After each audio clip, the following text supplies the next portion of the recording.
सीता की भूमि हूँ, विद्यापति का संसार हूँ मैं। जनक की नगरी, माँ गंगा का सिंगार हूँ मैं। अजी बिहार हूँ मैं। आप सभी को एक बिहारी का नमस्कार। और वह सबके बिहार के माटी से नमस्कार प्रणाम बा। आज हम बात करेंगे बिहार के गौरवशाली इतिहास के बारे में। तो सबसे पहले हम जानेंगे कि बिहार, यानी ये बिहार शब्द आया कहां से। बिहार वह धरती है जहां ज्ञान, बलिदान, संघर्ष की गाथा एक साथ लिखी जाती है। जी हां, उसी बिहार के बारे में हम आज बात करेंगे कि बिहार शब्द कहां से आया और बिहार का प्राचीन नाम क्या था और कब पड़ा बिहार नाम। हम बता दें कि बिहार का इतिहास इतना गहरा है जिसका वर्णन शब्दों में किया जाए उतना ही कम है। बिहार वह धरती है जहां दुनिया को पहला यूनिवर्सिटी दिया। वह धरती जहां दुनिया को जीरो से परिचित कराने वाले आर्यभट्ट बिहार के थे। उसी बिहार की गाथा, उसी बिहार का इतिहास के बारे में हम आज एक झलक आप सबको दिखाएंगे और बताएंगे। तो सबसे पहले हम बात करेंगे कि बिहार, यानी बिहार का प्राचीन नाम क्या था और क्यों पड़ा बिहार नाम। जी हां, वही बिहार जिसका प्राचीन नाम मगध हुआ करता था, जिसे आज हम वर्तमान में बिहार के नाम से जानते हैं। क्या आप सब जानते हैं कि बिहार शब्द कहां से आया और क्यों पड़ा इसका नाम बिहार। जो पहले मगध के नाम से जाना जाता था वो आज वर्तमान में बिहार के नाम से जाना जाता है। आखिर ये बिहार शब्द आया कहां से।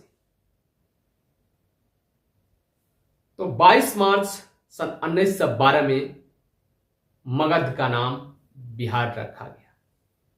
बात करें बिहार, तो बिहार मतलब बौद्ध मठ, बौद्ध भिक्षुकों का रहने का जगह, इन्हीं के नाम से पड़ा बिहार। बिहार शब्द का जिक्र सर्वप्रथम शतपथ ब्राह्मण पुस्तक में मिलती है, जो कि अथर्ववेद का एक हिस्सा है। दूसरा, इसका जिक्र ऋग्वेद में भी किया गया है, जिसमें बिहारियों को किकट कहा गया है। किकट का मतलब भिन्न भिन्न जाति के रहने वाले जगह, यानी भिन्न भिन्न जाति के रहने वाले स्थान को बिहार कहते हैं। एक नजर हम बिहार के इतिहास के बारे में डालें और वर्तमान के बारे में डालें तो बिहार वर्तमान से इतिहास में कई गुना ज्यादा है। हां, वही बिहार जहां दुनिया का सबसे पुराना हिंदू मंदिर मुंडेश्वरी टेम्पल बिहार में है। दुनिया का सबसे लंबा और ऊंचा वाईफाई जोन बिहार में है। बिहार में दुनिया का सबसे ऊंचा लंबा स्तूप बिहार में है। जी हां, वही बिहार जो दुनिया को जीरो से परिचित कराने वाले आर्यभट्ट बिहार से है। भारत के 10 लंबे पुलों में, लंबे ब्रिजों में से 4 ब्रिज बिहार के हैं।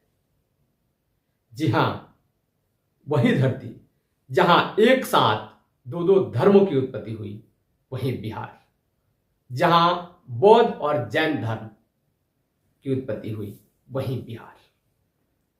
जी, वही बिहार जहां सिखों के 10वें गुरु गोविंद सिंह का जन्म स्थान रहा, वही बिहार। बिहार वह धरती है जो संघर्ष के साथ साथ दुनिया का पहला शिक्षा का केंद्र हुआ करता था। वहीं बिहार, जो दुनिया का सबसे पुराना और प्राचीनतम विश्वविद्यालय में से एक नालंदा विश्वविद्यालय बिहार से है। हाँ,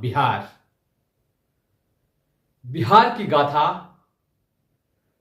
जितनी गाई जाए, जितनी कही जाए, उसी से कहीं ज्यादा है बिहार भारत की आजादी के बाद प्रथम राष्ट्रपति देने वाला बिहार है। दुनिया का सबसे पुराना हाईवे बिहार से है। बिहार वह धरती है जो अपने इतिहास में दुनिया को हर वो चीज दिया है, लेकिन बिहार का इतिहास इतना गहरा होने के बावजूद भी वर्तमान इतिहास से काफी पीछे है। ऐसा क्यों? आप सब कमेंट में जरूर बताइएगा कि बिहार का इतिहास इतना गहरा है, फिर भी किस वजह से बिहार ऐसा पड़ा हुआ है। कमेंट के माध्यम से आप सब जरूर बताइएगा कि अतीत और वर्तमान में क्या अंतर है। क्या बिहार वही धरती है जो इतिहास के पन्नों में इसका जिक्र जब किया जाता है तो पहले स्थानों में किया जाता है। बिहार वह ज्ञान की भूमि है जहां कई देशों के लोग आके शिक्षा ग्रहण किया करते थे, लेकिन आजकल के दौर में, आज के जमाने में, वर्तमान समय में बिहार और बिहारियों के नाम से बहुत लोग जलन करते हैं। उनके अंदर ईर्ष्या पैदा हो जाती है जब बिहारी बिहार नाम सुनते हैं। क्या बिहार इतना गिरा हुआ है? बिहार का इतिहास इतना गहरा होते हुए भी आज बिहारियों को इतने गिरे निगाहों से क्यों देखी जाती है?